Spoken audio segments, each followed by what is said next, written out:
We'll talk about Manchester United on the pitch in a moment. But Sue Smith, I want to talk about events off the pitch, because there's lots of talk this week about Eric Ten Hag, and he admits there's been contact with Manchester United. But they're playing Leicester today. Could this still conceivably be an audition for Brendan Rodgers?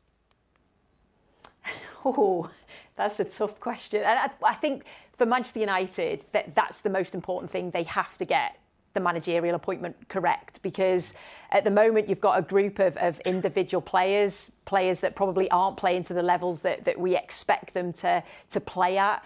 And they have to become more of a collective, because we know that these players are top class. Some of them are world-class players, but we're not quite seeing it. So they need the right manager to come in to make sure that they are playing at that level. So they've been linked with a lot of different names, haven't they? Obviously Pochettino, Ten Hag, who I think, is a good young manager who seems to be good at developing players, who seems to be somebody that everybody speaks very highly of.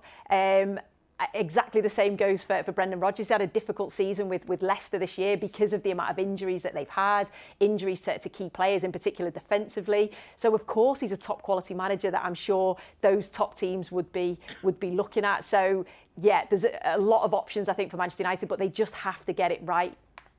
Yeah, I mean, doors they clearly do. Ten Hag, yeah, obviously his Ajax team is a joy to watch.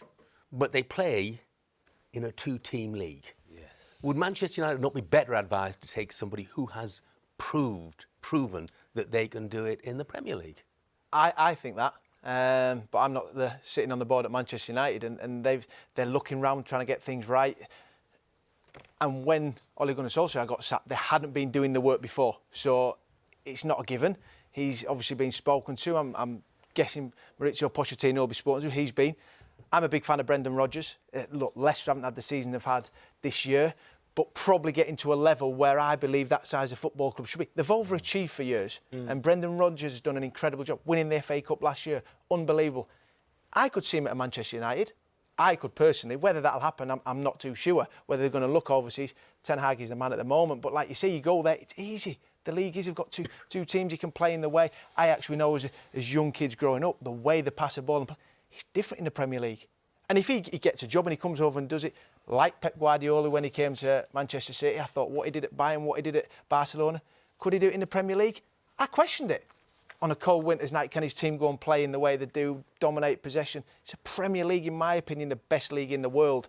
So only time will tell, Jeff, answering that question. If they do go for Ten Hag, he'll want to put his point, the way he plays. Yes, he's playing out from the back. Have you got the right place to do that? He's going to need the time. Whoever it is, I've said at Manchester United, it's a rebuilding block.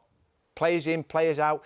Whoever it is, take charge, bring them in and get them playing in the right way, because Manchester United is so far behind the top two and Chelsea at this moment in time. But they can still get the top four. They've still got a big opportunity in games coming up.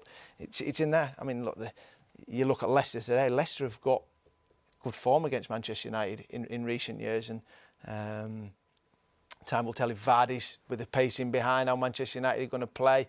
We've seen them against Atletico. I don't think he's going to play, Dawes. No. You think he's still suffering with an injury. And he's a massive miss for them.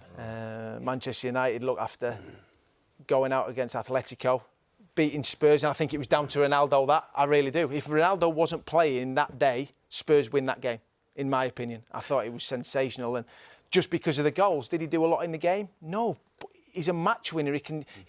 The first goal he got on, second one's a tap-in, third one's a header, incredible leap.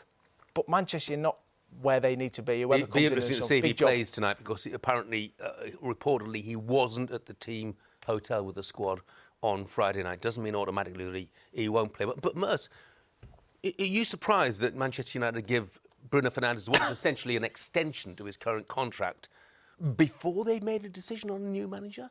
Unbelievable. Absolutely. I'm flabbergasted, if I'm being honest. I mean, you give a 4-year contract, extension, more money or whatever it may be. A manager comes in, he might not like Fernandes. He might not like all the throwing the hands up and moaning at everybody when he don't get the ball. He might have someone, it might be the lad at Ajax who's got someone else who thinks, I've got someone who I want to bring in who wants to play my way. I'm completely and utterly shocked. I cannot believe what's happening. It's just, everything's just being done off the cuff. It's been being done off the cuff for the last couple of years at Man United, and that is a prime example. Unless they've got a manager sorted, which I doubt they have, who said, do you want Fernandes? We sign him up. I'm very shocked, especially that kind of player, Jeff. You have to like that kind of player. You know, you got to have a real... You know, you've got to really like him because he's a bit of a luxury player. You know, he's going to make things happen. But there's going to be certain ways. As the lad from Ajax comes in, he plays a certain way of football. And, yeah, I'm really shocked. I'm majorly shocked. I think it's a bit of a shambles at the moment. 49 goals and 40 assists since January 2020. I mean, that's a pretty persuasive argument, isn't it? No, I'm not saying he's not a good player. He's a very good player. But everybody's different. You know, Jack Grealish is a great player, but would Jurgen Klopp, would he have paid £100 million for Jack Grealish? No, of course he wouldn't have. So it's horses for courses. Certain managers like certain players. And a manager could come in here and think, he's not my cup of tea. He's just not my cup of tea. In that defence almost as a player, he's on 120, reportedly 240 grand a week. So now he's one of our main players. Cup of tea. And sort of, cup of tea, expensive one.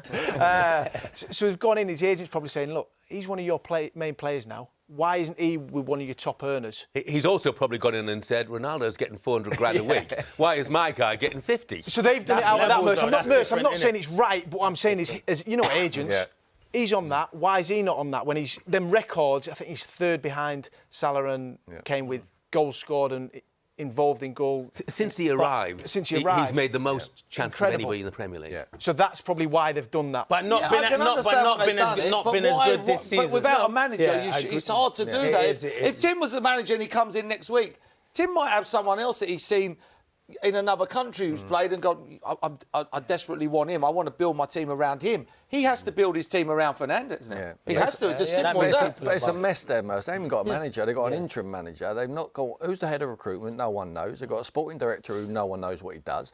I mean, it's a mess from top to bottom, that football club. And unless they get it right from the top, it's never going to be right on the playing field. Yep. You know, on a constant and consistent basis. I think they will get top four, I really do, because I think they've got the best players. And when players like Ronaldo and Bruno do turn up, they're world class and they can make a difference. But the structure is all wrong.